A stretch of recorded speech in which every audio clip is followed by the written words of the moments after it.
La présentatrice de la télévision d'État cubaine lit un communiqué du ministère de l'Intérieur. Un bateau rapide en infraction immatriculé en Floride aux États-Unis a été détecté dans les eaux territoriales cubaines.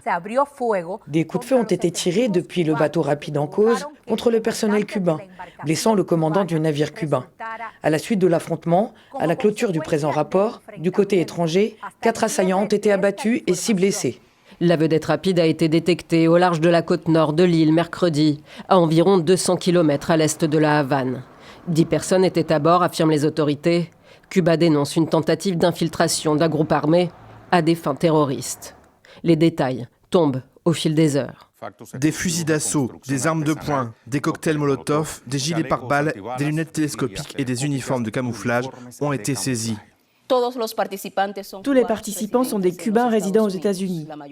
La plupart d'entre eux ont des antécédents connus d'activités criminelles et violentes. Les 6 membres du groupe armé blessés sont hospitalisés ici.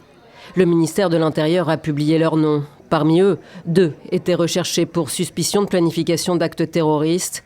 Un Cubain chargé de la réception du commando aurait été arrêté et aurait avoué. Le procureur général de Floride a annoncé l'ouverture d'une enquête judiciaire, assurant que le gouvernement cubain n'est pas digne de confiance. Le chef de la diplomatie américaine, Marco Rubio, d'origine cubaine, s'est exprimé dans la foulée. Nous allons vérifier cela de manière indépendante. Nous serons prêts à réagir en conséquence.